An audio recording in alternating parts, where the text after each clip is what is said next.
For those who don't know, I'm a U.S. Army combat veteran. Many have said that it's not possible for a black person to be conscious and having served in the U.S. military. I'm living proof that that's untrue. It was while serving in the U.S. Army that I was first introduced to the science of psychological warfare. The U.S. military calls it PSYOPs, which is an acronym used for psychological operations. I immediately found the subject very fascinating, so I started researching it much more further than my job description required. I spent many days visiting the Fort Benning War College located in Columbus, Georgia. I read many of its manuals on psychological warfare published by the U.S. Department of Defense. It was then that I began to gain a clear and accurate understanding of how the white society now covertly continues its control and subjugation of black people. It's how it was proven to me that the white society had never stopped subjugating black people. They merely developed more sophisticated covert ways that allows them to continue doing so without any black resistance. Casepoint and Proof. One of the manuals stated that the most effective way to control and subdue a large targeted population without having to actually physically fight them is by bombarding them with propaganda that misleads them to believe that their core problem lies within themselves. When people have been misled to believe that their core problem is an internalized one, this shifts their collective aggressions away from their enemies and redirects it towards and against themselves. Even those among us that are not conscious can easily see that this is precisely what has been done to black people by the white society that writes all of our narratives. Another manual stated that in order for a dominant group to maintain its position of social dominance over its subordinate population, they must condition the subordinate population to accept their subordinate status within the society. It stated that to achieve this, the subordinate population must be denied of a racially affirming education and must instead be given an education that exalts only the dominant population. This conditions the subordinate population to perceive themselves through a false inherent subordinate identity that makes them accept their subordinate status within the society dominated by the dominant population. This is the true reason why black people learn more black racially affirming facts from each other than we do so from within our white governed schools. I also learned that after the assassination of a group's national leaders, that many will then perceive celebrities of their racial group as being informal leaders, and that you can then use those celebrities to negatively steer their culture. I also learned from another manual the true reason why they socially engineered us to call each other by the N-word. During the 1960s, when black men called each other brothers, this had a unifying effect upon our culture, which led to us implementing the most successful unified protests in U.S. history. Therefore, through media social engineering, they manipulated us to call ourselves by the N-word. This made it easier to divide our ranks. And when we call ourselves by the N-word, we also dehumanize each other, which makes it easier to mistreat each other. This is a fact that the military has known for a very long time. Case, point, and proof. During the Vietnam War, to ease the American soldiers' anxieties about torturing and killing the Vietnamese soldiers, they were taught to refer to them by derogatory Asian slangs. This dehumanized them and made it easier to kill and torture them. And this has been done to black people when we call each other by the N-word. Case, point, and proof. Have you ever closely listened whenever a black man speaks of a previous attack against another black man?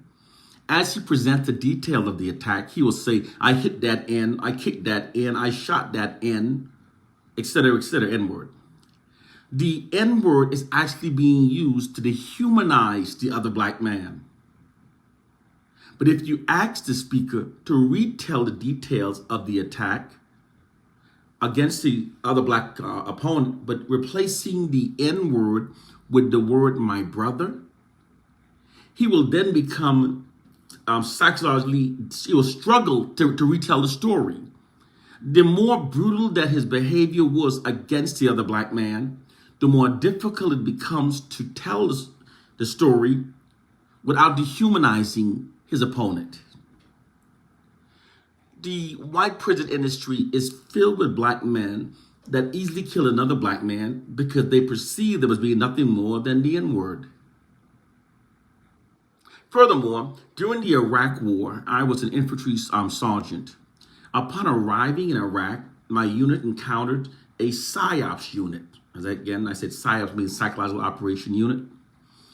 I asked their commander, why were they there? He replied by explaining that while the U.S., through its military strength, could win the ground war, that it, however, could not win the loyalty of the Iraqi people unless their minds were manipulated to think in ways that support the objectives of the U.S. government.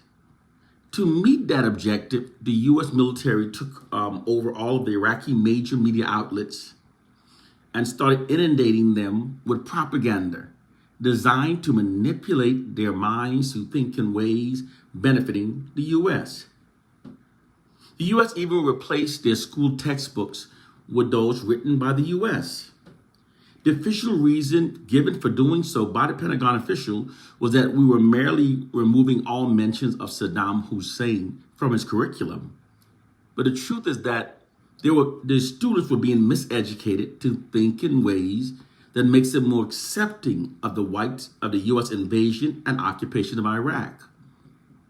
The more that I researched about military PSYOPs campaigns and also witnessed it being deployed in Iraq against the civilians, the more apparent it became that I was learning firsthand what has been done to our people.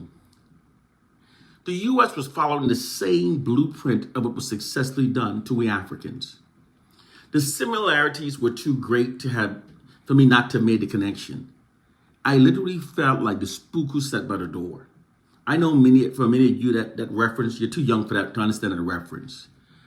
However, I then pledged that after retiring from the military, that I would commit my life to getting this information out to my people. I wrote letters sending my findings to many Black civil rights organizations, including the NAACP national headquarters. I also reached out to local chapters. Although everyone acknowledged the validity of my findings, they refused to act upon it and instead treated me like a radical. Many were literally visibly afraid of what I was disclosing. I later came to realize that the hands of those organizational leaders are tied. If they joined me in spreading true Black liberating information, they then risk losing their 501c3 tax exemption status that is owned and controlled by the U.S. government. I therefore went to social media teaching the truth. Initially, it was great. I had reached 200,000 followers, and my page was visited with an average of 400,000 people a week.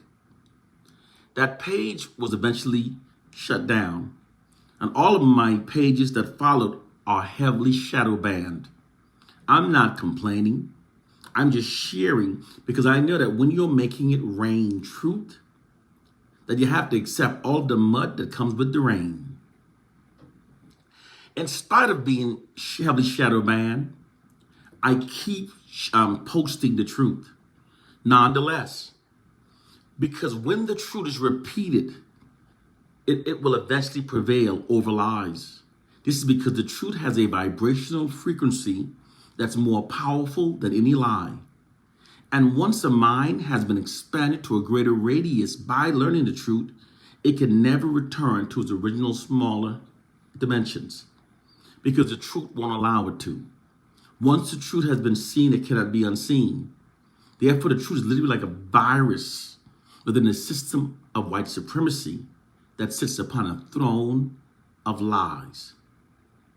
If learning the truth couldn't liberate us, what oppressive forces would be working so hard and unrelentingly behind the scenes to prevent Black people from learning the truth? Brothers and sisters, please keep sharing, learning and sharing. One love and peace.